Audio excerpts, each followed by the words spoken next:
Hello everybody, welcome back to the Outside Elland Road show with me, Matty Foster, usually the co-host, but today the host because Adam's sunning it on a beach somewhere. But I'm delighted to have Lynch from the Leeds View and Oscar Marriott from All Leeds TV. How are you doing, Oscar? You all right? All good, mate. All good. Apart from everything other than football, I'm good. I'm good, mate. In fact, the other way around. Everything's good apart from football at the minute, mate. But yeah, man, delighted to be on as always, fella. Lovely. Thanks. How about you, Joe? You good? Yeah, again, same as Oscar.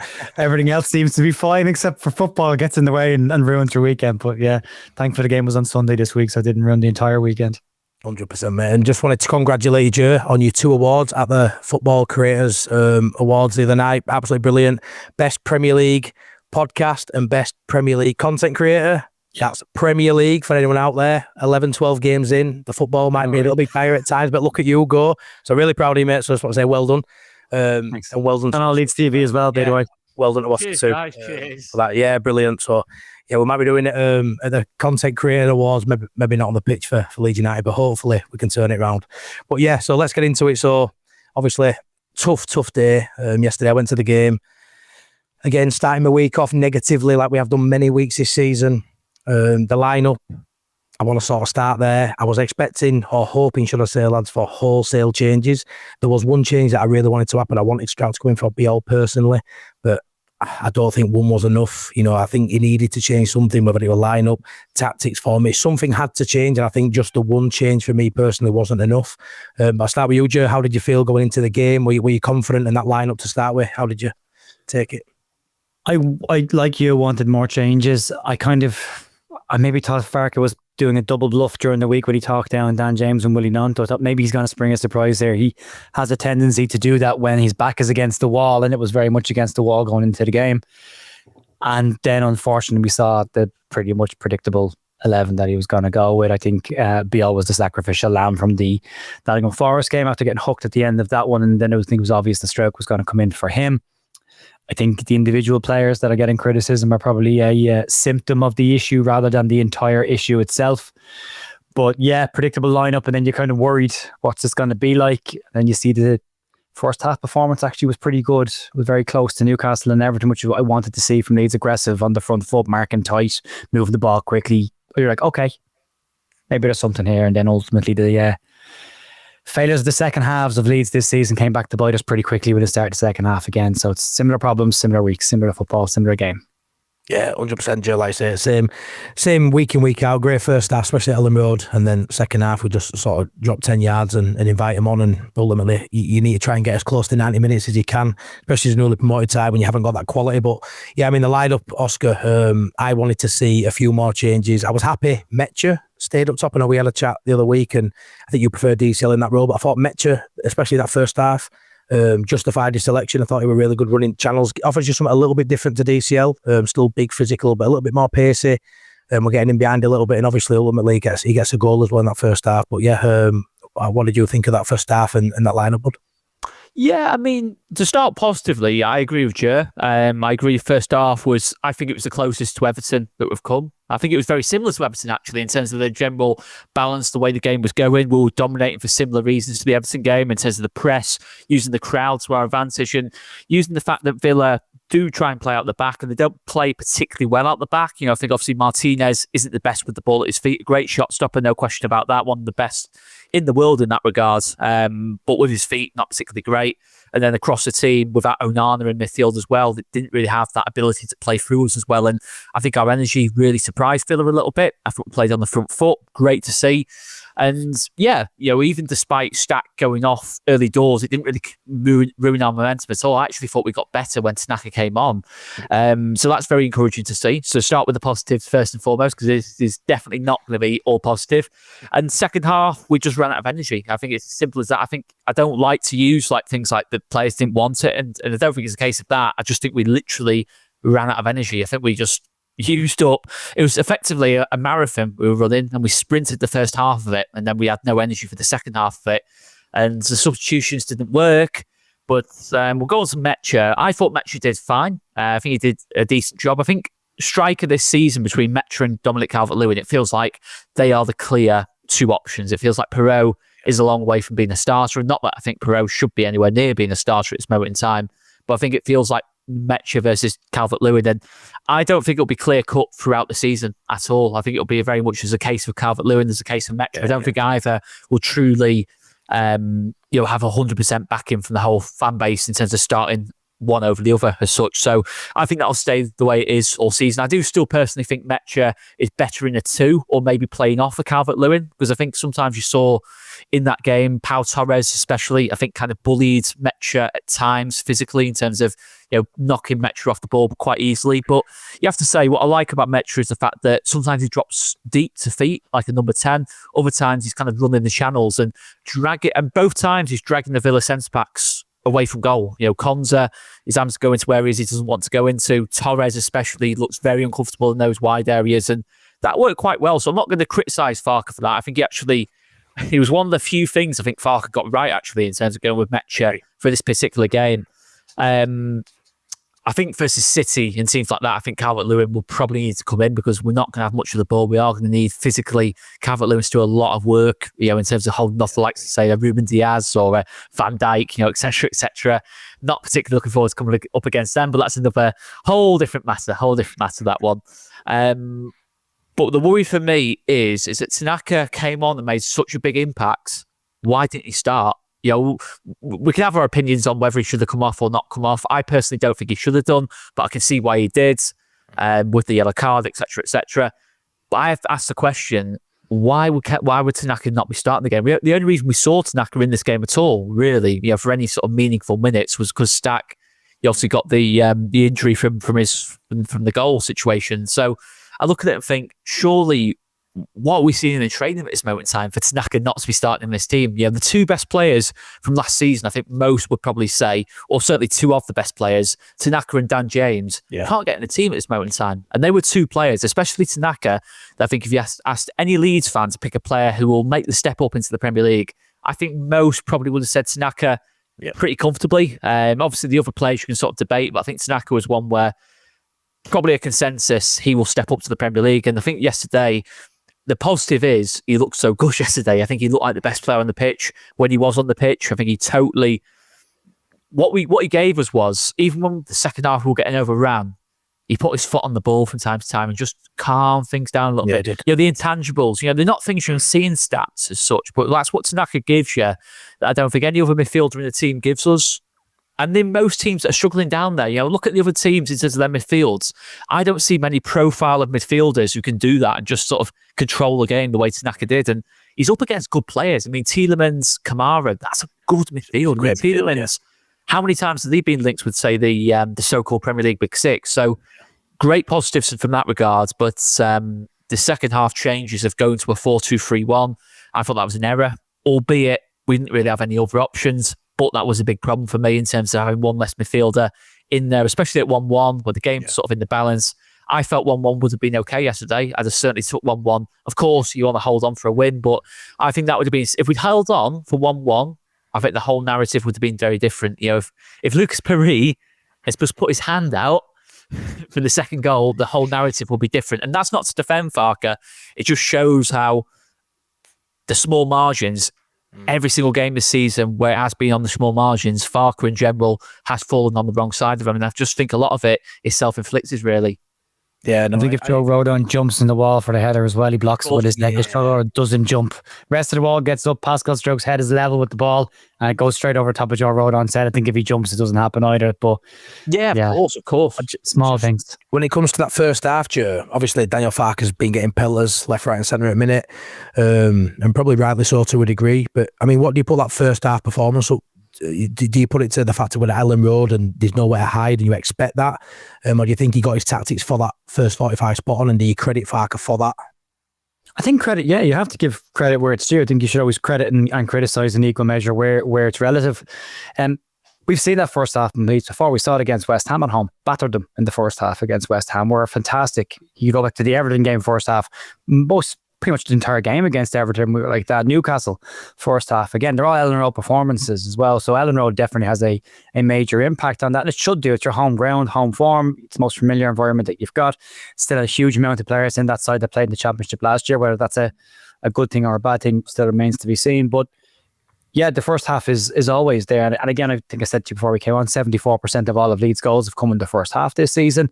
That tells you a story. Leeds have got a +1 goal difference in the first half of games. You look at the second half, Leeds have a -10 goal difference in the second half.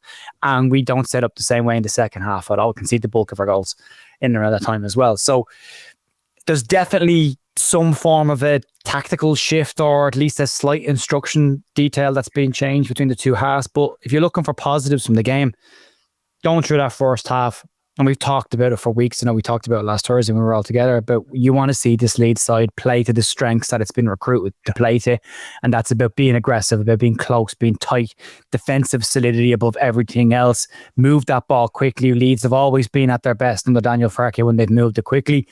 Unfortunately, he likes to play a slower style. It doesn't always suit the style of player that we've got. And when we do play that way, we look like we can hang in this division. We look like we're more than capable of playing against these sides. We made Newcastle look incredibly average at Elland Road. We looked like very comfortable against Everton. The attacking bit was missing from that game. We still managed to get a goal.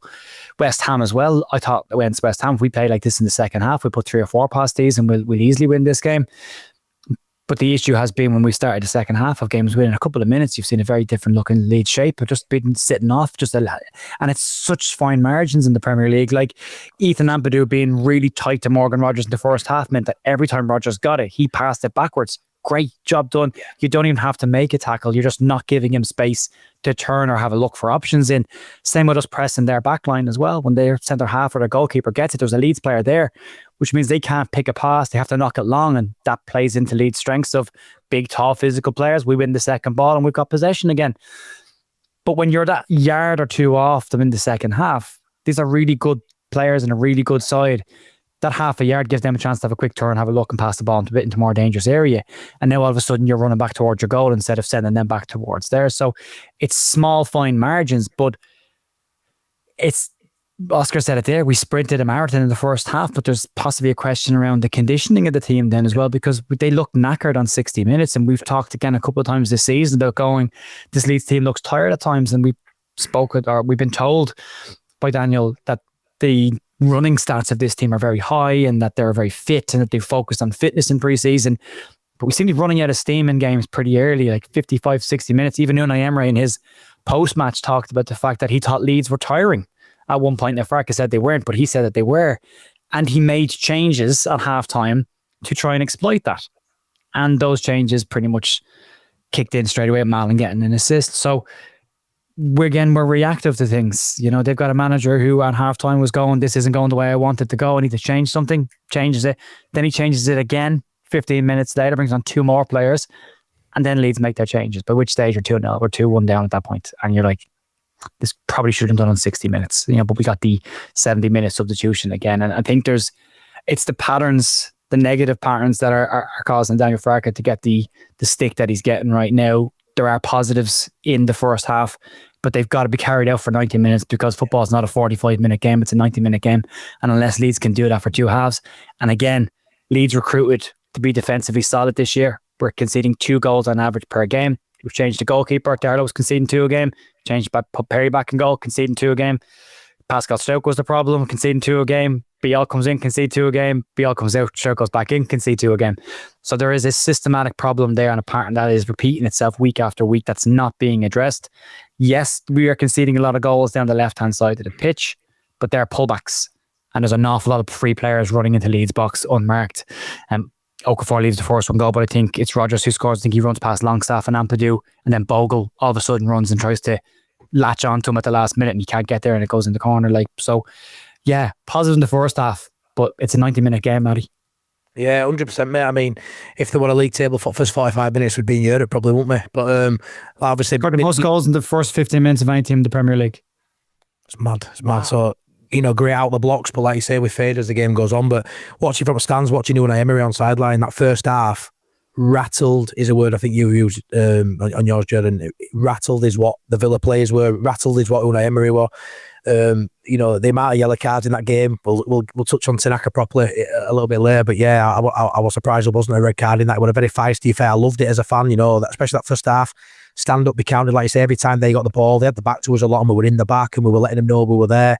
And then as soon as that second half starts and you sort of, you know, drop that drop that extra yard, you are giving very talented players too much time on ball, and you've got to bridge that gap of quality, haven't you, with endeavour, with hard work, with that physicality that, like you say, what we brought in and recruited for. And first half nailed it, second half faded. But just want to, obviously, we'll touch on Aronson as well as we go forward. But I thought in that first half, I thought he played really well. I did a vlog for the game, and I spoke on camera at half time saying how well I think he'd nailed it, Farke. I didn't want that lineup, but I thought the lineup performed for him in that first 45. The goal we get come from Aronson picking up the ball on the right and driving at players, beating a couple of men, which when he does that, he can have moments of brilliance where, he can be effective. We've seen it against West Ham as well when he's picked it up from deep and run. And I really enjoyed that first half, even from an Aronson perspective, in an offensive capacity. And like you say, he wins us that free kick, which we ultimately score from. But a little bit of a negative there with Stack. I think he's going to be, concussed. I've seen a lot of people say it was a bit of a lucky goal. But for me, Metcher is in the right place, and these things happen when you're instinctive striker. You get in those positions, and he gets the fruits out of labour, doesn't he, Oscar? Absolutely, and scoring from a set piece. I mean, at times, certainly in the Championship, criticism of Leeds was we're not good enough at set pieces. I actually think that's the strength of this team going forward. I think most of our chances do come from set pieces now, and obviously that does show. I know the recruitment has come in. I'm going to make 2 points about the recruitment. I mean, the first one is about the set pieces, and you see it with the goal in terms of physically. We're seeing sort of the benefits of that now in terms of obviously signing, 6'3" giants effectively. Yeah. You're seeing the benefits of it. Also, Joe Rodon scored a couple of goals this season. Pascal Strout, we know, has always been decent in the air, or Biol, whoever plays at centre back, and we get ourselves a goal. And to be fair to Metcher, he is in a good position. He's in a position where the ball can easily fall to him. He does maybe get a little bit fortunate that it's been deflected off him, but at the end of the day, good positioning. Gets rewarded with goals, and at the end of the day, how many times have we had bad luck this season? How many times have we had that? Exactly. So that's the other side of it. What I'd also say is, and it's something Jer touched on, something that's gone massively under the radar is how much we're struggling defensively. I think this is perception that we're a great, solid team and we just struggle to score goals, but there's a lot more to it now. We actually don't have, other than pressing in the first half and having that energy in the first half, we don't really have many redeeming qualities at this moment in time where you say, at least we've got this, at least we've got that can maybe win us games at some point. We've got a 20-goal striker who can win us the game at some point. Or, say like West Ham, for example, they've got to say Callum Wilson up front, who is, I think, one of the best finishers in the league. I don't think he's the best striker in the league, but I think in terms of getting him a half chance, he will most of the time take that chance. I don't know if you saw the Bournemouth highlights, but his second goal in that game, I don't think we've got a player who can take a chance out of nothing in this team, and that is just the issue we've got. But defensively as well, we've got problems. And you look at the actual back line, I think Bogle's had a good season. I think Gudmundsson's been one of our best players this season. I think Joe Rodon's been outstanding. I actually thought he was outstanding yesterday. Of course, on the second goal, he has to take responsibility for that. He has either mistimed the jump or misread it. But I think other than that, I thought Joe Rodon had a really good game. Yes, Strout's maybe struggled a little bit more. Biol's not been massively convincing, but you'd say 3 of the back 4 has done pretty well. I think Ampadu had a decent game yesterday, certainly first half. Joe's touched on it already. Morgan Rogers barely had a touch, in dangerous areas, and he did a lot of the stuff that the stats won't show in terms of closing down. As Joe said, he made it really difficult for Rogers to even just get on the ball. Just get a touch. He just didn't let Rogers settle into the game at all in that first half. So you look at that. Of course, goalkeeper-wise, we are struggling a little bit. Obviously, Darlow's had a spell, not particularly convincing. Perry's had a spell, not particularly convincing. But I look at it and say, if you're conceding the same goal time and time again, and it's the personnel sometimes changed a little bit, surely you've got to look at the tactics of it. If you're asking the midfield 3 to, our midfield 3 has to cover a lot of ground. I think it has to cover too much ground, personally. In terms of Ampadu, he's having sort of protects the whole back 4.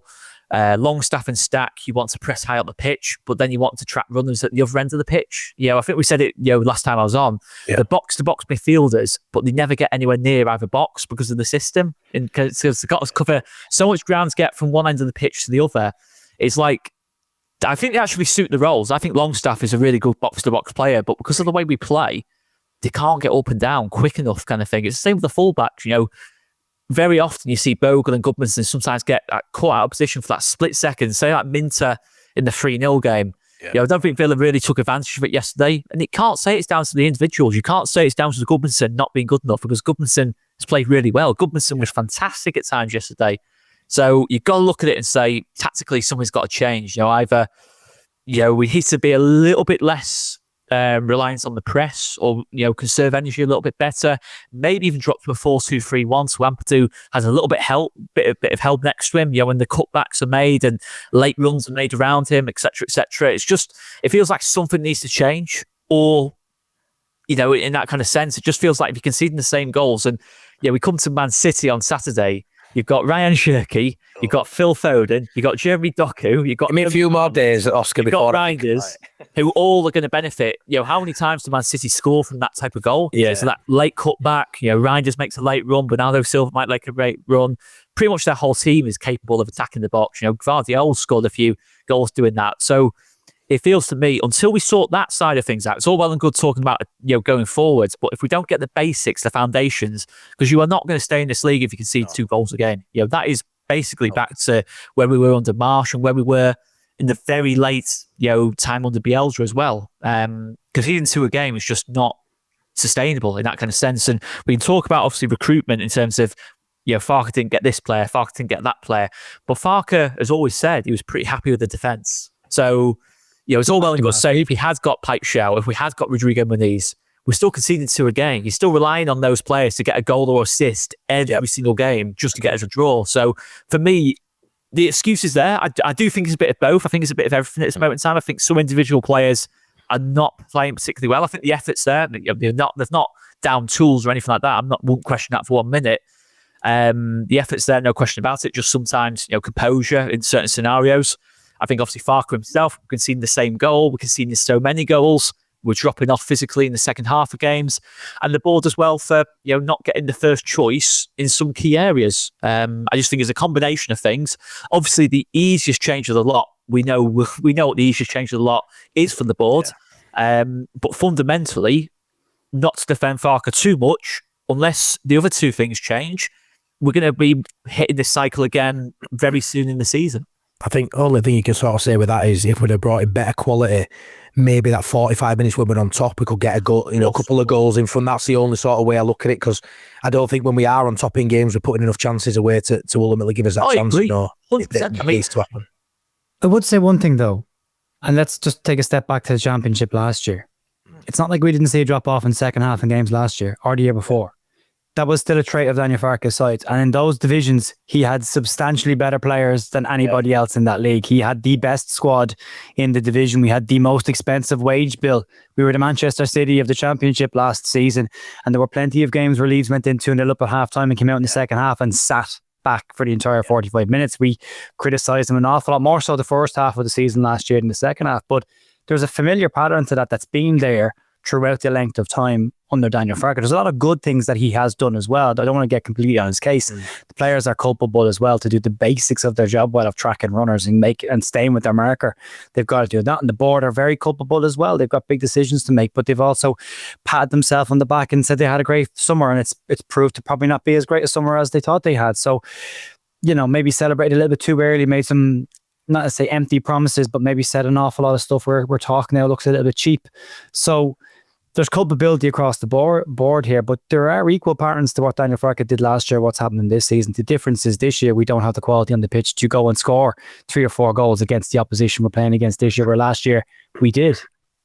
Yeah, very true. Like I say, last year we could be 2 or 3 up and we were good enough to hang on there, but even though we were getting peppered, there were a lot of times we were pinned back and you're there thinking even goal difference, you sat there as a fan thinking, come on, we could put 6 or 7 past these, but we ease off and it ends up being a lot closer than what anyone sort of envisaged.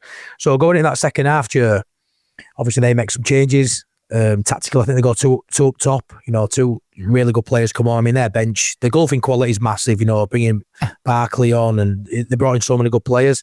Maatson, the left back, I thought he was a great player coming for them as well.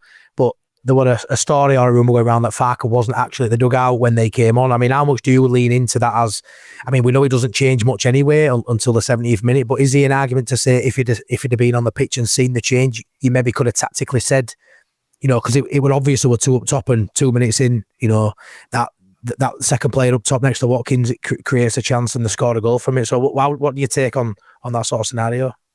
I would assume at least one of his coaching staff was in the dugout by the time he got there, by the time the half kicked off, he might be in the last one out of the dressing room. But I would assume the assistant manager or the coaches were there. And when Farke got there, somebody said to him, they're gone 2 up top. You know, you would assume there's a guy in the stand with an earpiece who's doing the stats or the analytics for the club, who's radioed down and went, by the way, they're gone 2 up top. So there's plenty of eyes on a pitch to tell him that they've gone 2 up top. But I think the fact that they clearly identified a weakness and then immediately made the decision. I mean, many times have we been ahead in games, again, this one being one of them, at half time where we're leading the game and we're like, okay, can we change something tactically here to make sure we can hold this out? We've talked again earlier on the season about Bournemouth, and Daniel Farke said that he didn't bring an extra centre back on at the end because it wasn't a cross into the box. Funnily enough, it was a free kick from the halfway line that went straight into the box. So, you know, there's things like that. So he doesn't make those changes historically anyway. And I think, again, the fact that outside the enforced change in the first half, his first change was 78 minutes on the button.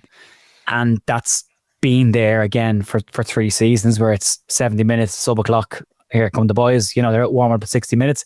Probably should have come on 60 minutes. And then are they the right changes? He changes to a 4-2-3-1 as Oscar says, but he only stuck with Aronson in the 10 for almost 5 minutes, maybe less than 5 minutes, and then changed that again and went 2 up top. So even in that situation, I heard somebody today describe it as maybe Daniel Farke is having a bit of an identity crisis with his own decisions at this point in the game of going, well, I'll go 4-2-3-1 and put Brendan in the 10, and then a couple of seconds there going, actually, no, maybe that's not working. I'll put a second man up top, and he's questioning himself.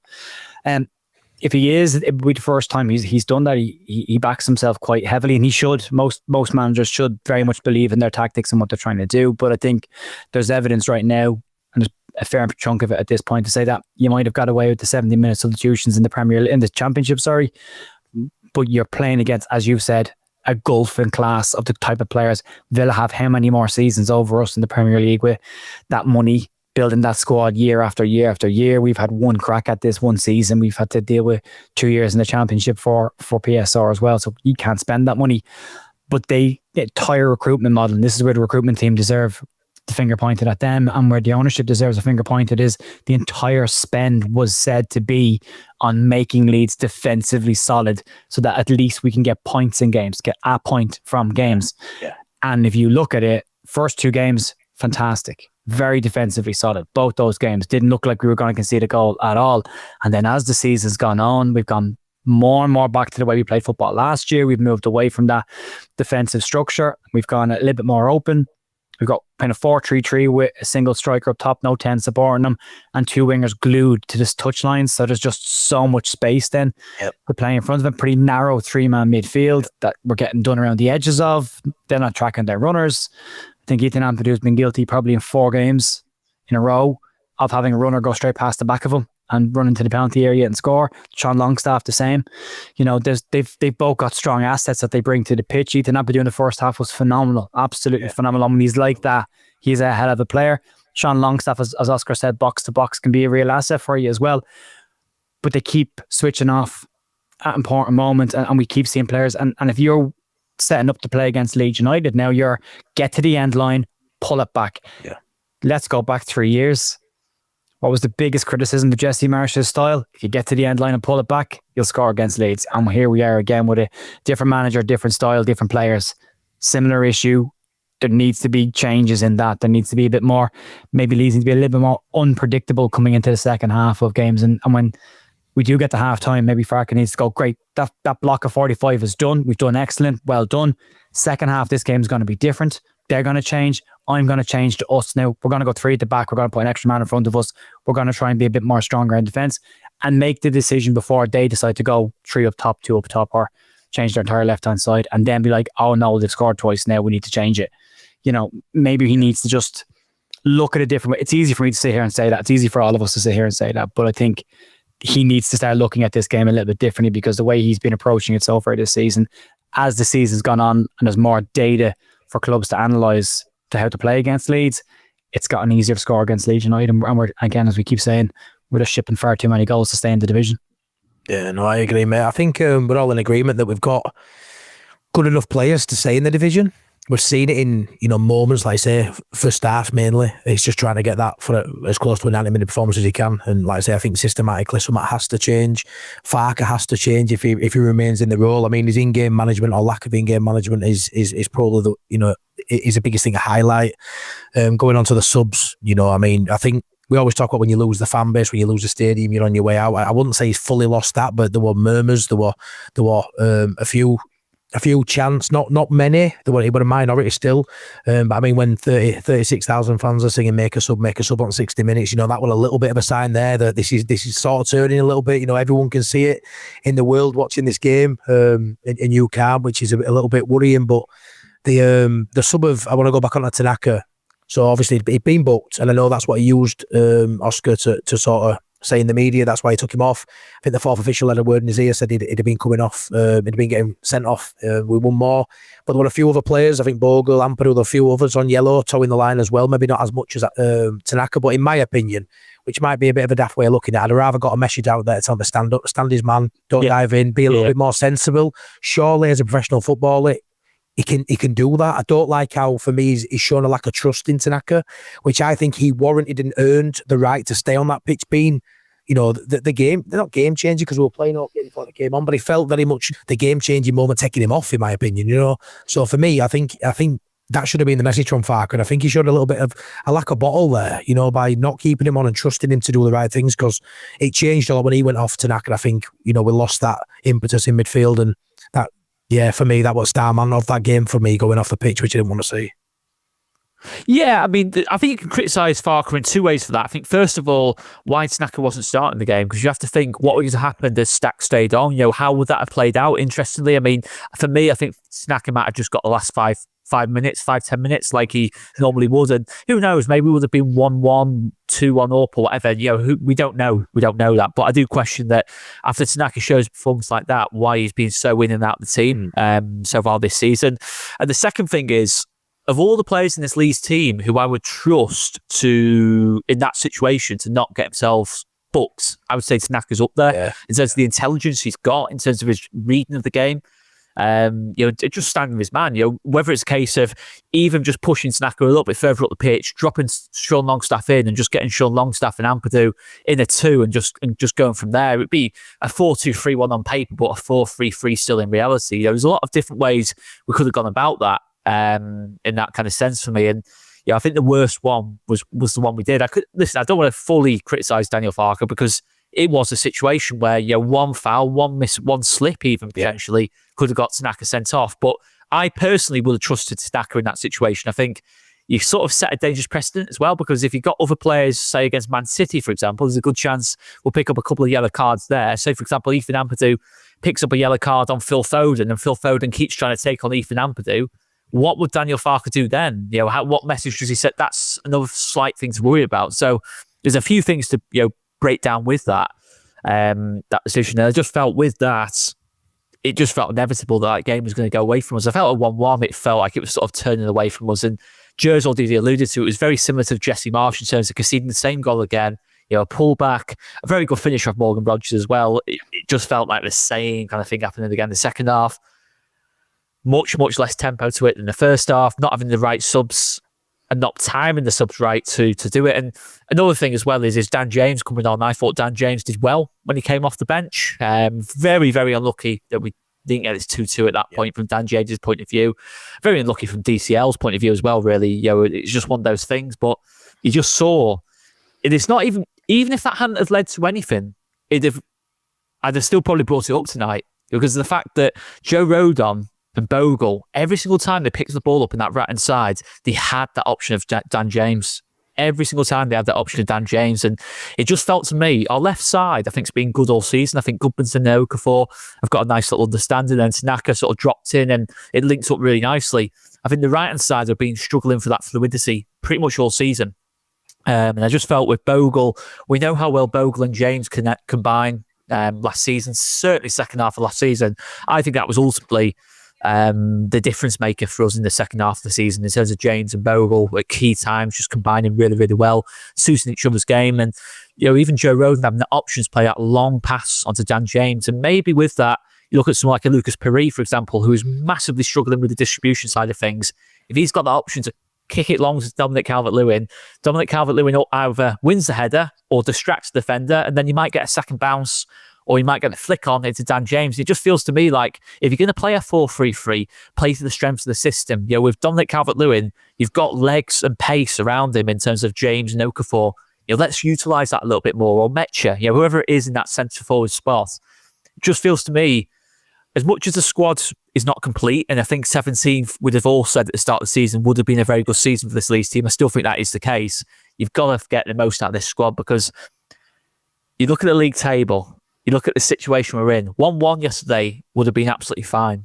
Absolutely fine. I personally think, it's hard to say. It's hard to say what would have happened if we, I'm not going to say what I was about to say, but if we made different substitutions, I think that was a game we could have easily got a draw in, I felt. But we'll never know that. We'll never know that for sure. But then you look at the league table, the most worrying thing to me isn't even the fact we're 18th. It's the fact that we've had so many winnable games in this first 12. You think Burnley away, kind of threw that one away. Fulham away, threw that one away.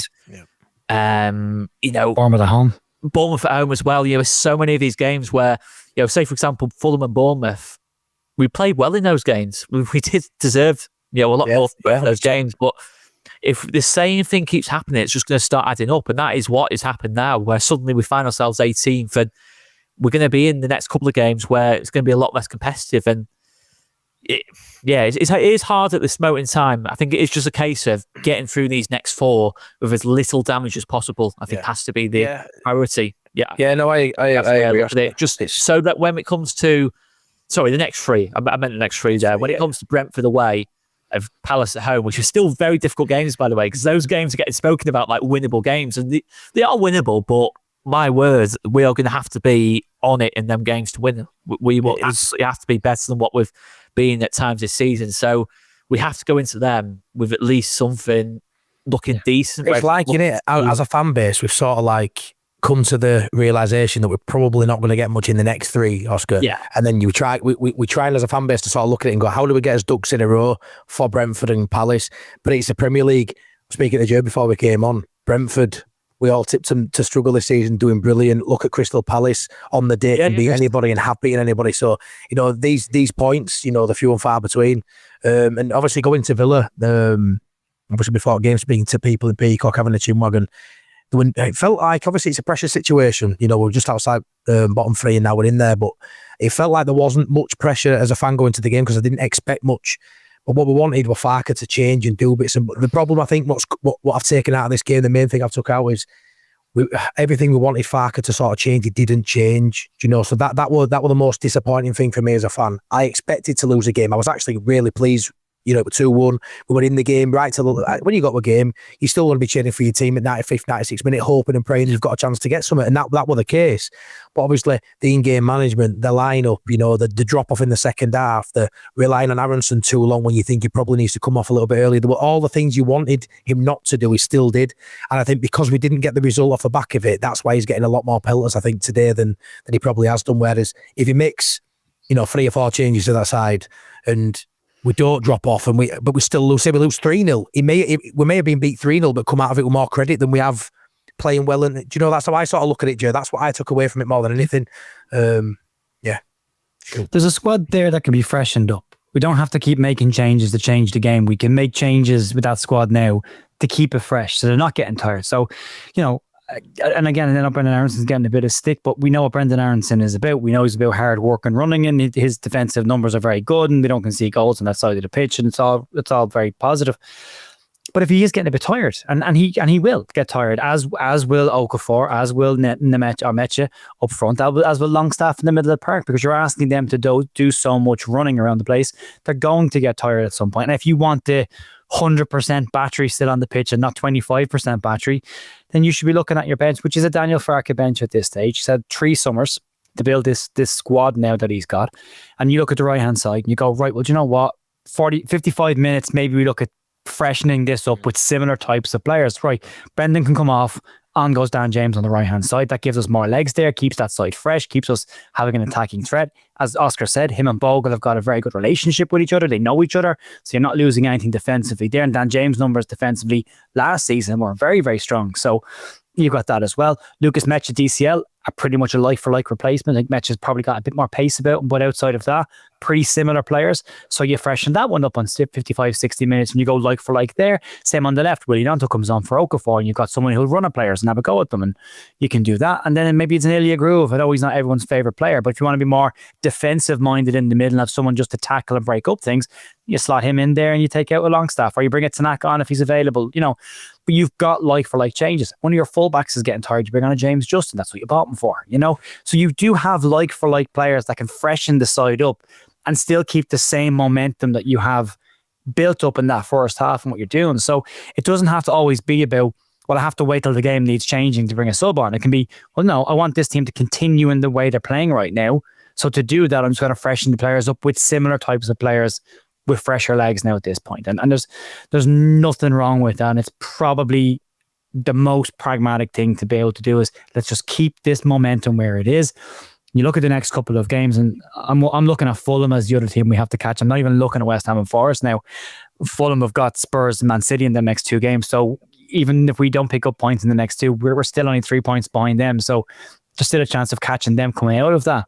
But you've got to try and build up some positive momentum during that period of time as well. Because if you do get 3 pastings in the next 3 games, which none of us are expecting us to try to pick up a lot of points or any points in these 3 games, but momentum is important because you want to come out of that with some confidence that you can go and get points against sides that you need to get points against.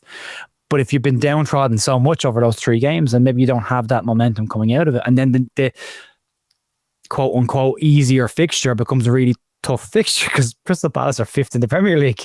That's not necessarily an easy game, but you've got to start figuring out where your next 25, 30 points are going to come from. And Daniel Farke has talked about, well, we've got all the teams around us to play at home. Yeah, but we played them away and we didn't pick up points. So, you've still dropped points to those sides. So it's not going to be straightforward. So he's got to try and maximize and get the small gains wherever he can.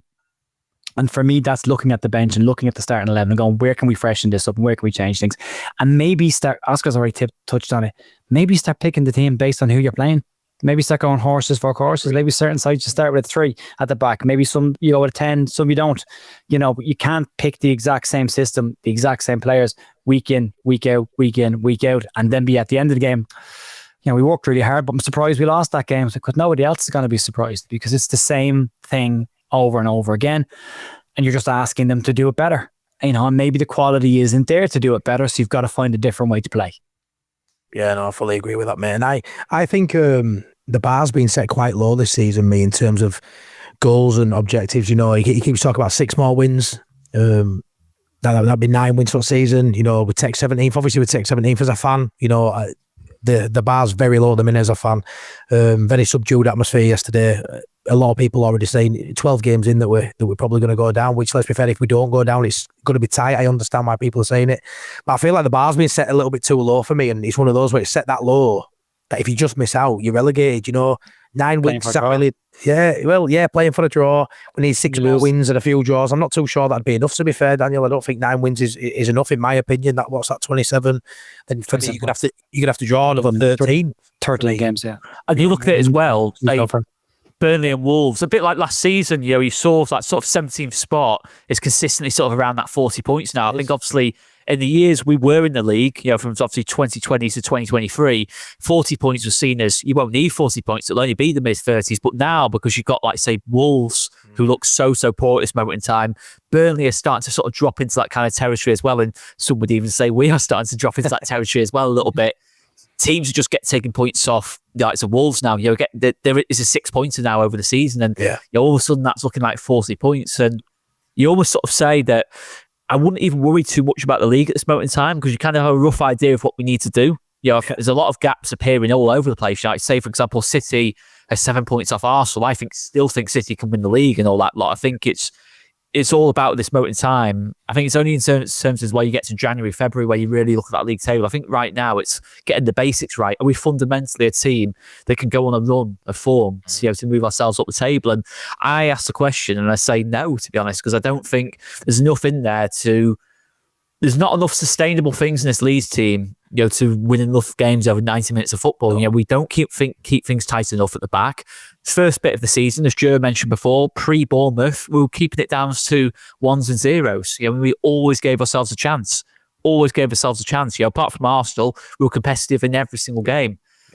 But now it's just a case of, it just feels like we're going to concede. You look at it even yesterday, even when we were dominating the game, I looked at certain things in the first half, towards stoppage time in the first half, where we kind of needed half time to come, where I thought, oh dear, this is starting to open up again. There was one moment where Sean Longstaff turns that way, the ball goes this way, a gap opens up between him and Ampadu, and you think, a slightly better pass into Wally Watkins, that's probably a goal or a very big chance. Yeah. So it still feels like, even within it, we're not 100% within ourselves at this minute defensively. And there is even the case of, could we go to a back five?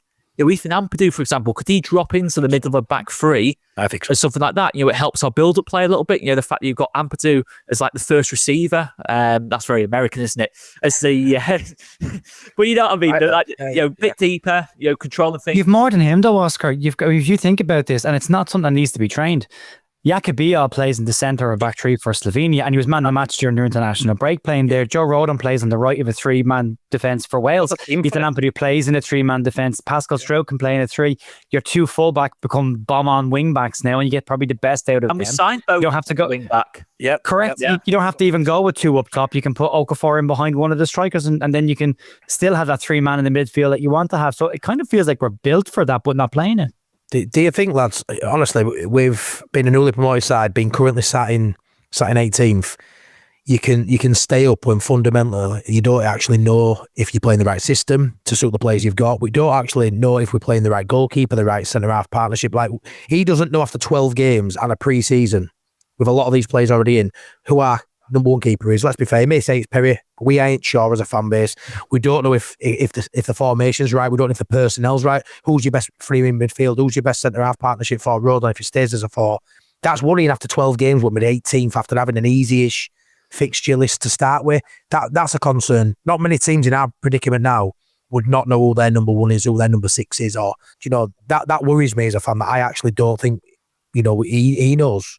I even asked the question, Matty, and it's quite a big thing to say 12 games in, and I think it was any other position on the pitch, apart from maybe striker, I wouldn't really say this, but I think goalkeeper is such an important position. I even asked the question of, do we need to look at January at the goalkeeper situation? Because I remember Forest, all those years ago when they first got back into the league, they went through about 4 different goalkeepers that season. And they got Keylor Navas in on loan. Keylor Navas came in, and he actually probably did save their season that particular year. And there's been a couple of instances with that where it sounds very harsh and it feels harsh. I'm not necessarily saying it's something to do, but it feels to me like if we're going to keep conceding a goal a game from errors, the Forest first goal, the goal yesterday, and it's not just Perry either, because obviously Darlow, I think the last couple of games for Darlow was probably making roughly a mistake a game.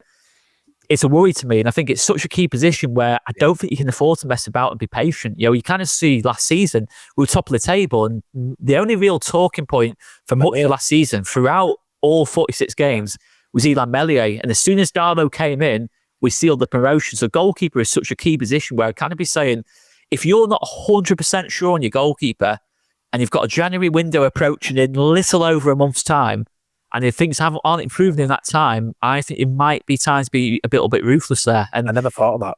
But yeah. It was just something I thought this morning where I thought, is that something we need to look at? Because if you concede no goal again, you've got to be making that up at the other end of the pitch. And I'm not sure we can afford to be putting more pressure on our attacking players, as it is. It's I don't know. Maybe I'm not saying that's I'm not saying that's necessarily what I do, but I just think it's maybe something. If we're truly ruthless, if we are truly learnt from 2022, 2023. I was just going to say, we're not. I don't know if our manager is ruthless, and I definitely don't know if our ownership is ruthless, because right now, I think if our ownership was ruthless, we'd have a different manager right now. Like Marinakos, I'm not saying it's a good thing, because it's probably not a good thing. Marinakos is ruthless, but that's not necessarily always a good thing either, but I don't think we have that ruthless streak in us, and I think that could be a problem as well. I think the Premier League is such a dogged, rough, brutal league that doesn't take any prisoners. And if you're anyway slightly sentimental, it will absolutely gobble you up and spit you out. So if we're not ruthless when it comes to January, if we think we can sit on our hands in January and just about do enough like we did last year, we thought we've just got enough to get us the title.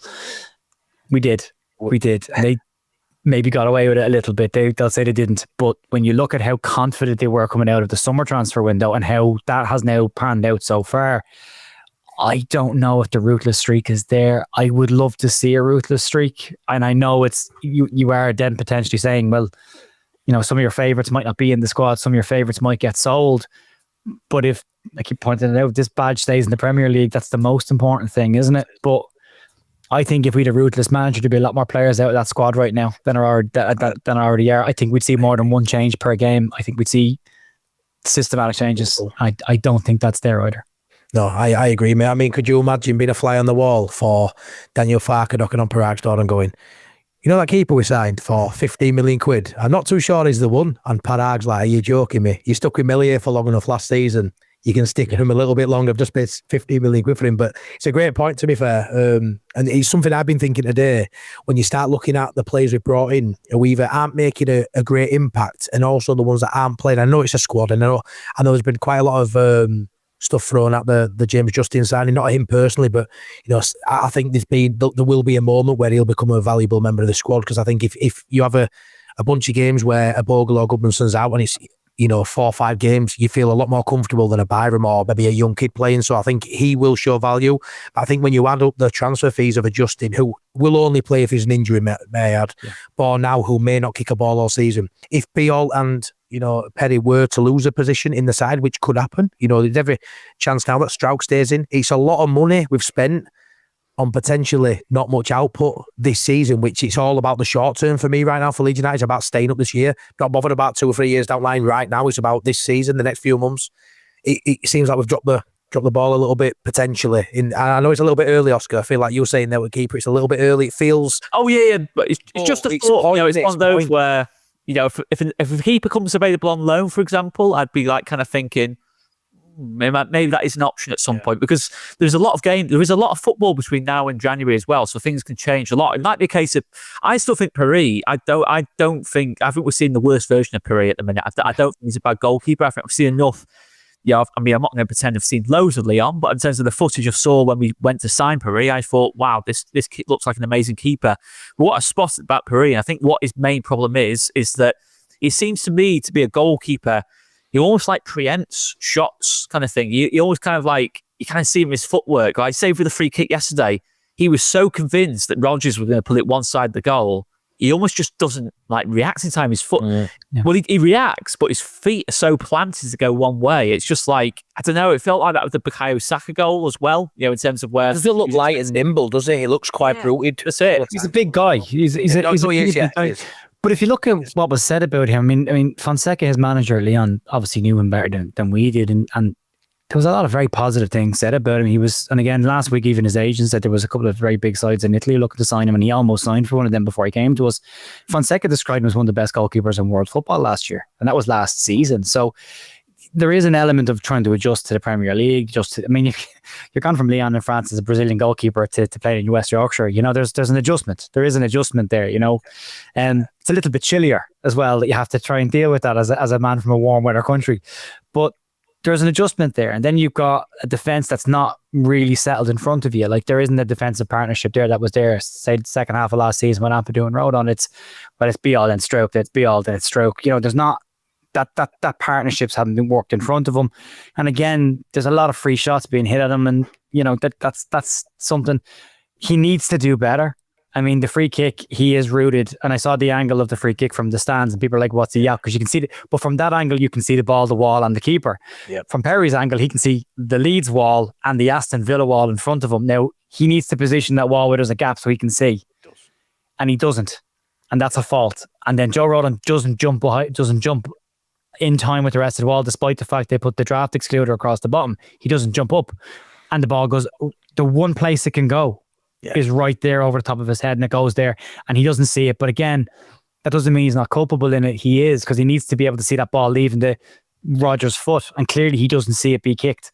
So there's an issue there. But he dropped one just before that as well, where it was an easy enough save down low, and he parried it, and then him and Stroke managed to bundle it away. So there's a lot of pressure on a brand new goalkeeper, and we do like to talk about our goalkeepers quite a lot. And it's not just been him; it's been Silvestri, it's been Rob Green, there's always been John Lukic. Going back to when I was a kid, it was John Lukic was a problem, Go back to David Harvey, there's and Sprakes back in the day. There's always been conversations on Leeds United goalkeepers, but he needs time to settle in. But we don't have that time. And to Oscar's point, do you sacrifice it in the short term and go, look, yeah, okay, we think he'll be the goalkeeper we need long term, but right now we probably need somebody who's used to this level right now who can just settle things down a little bit.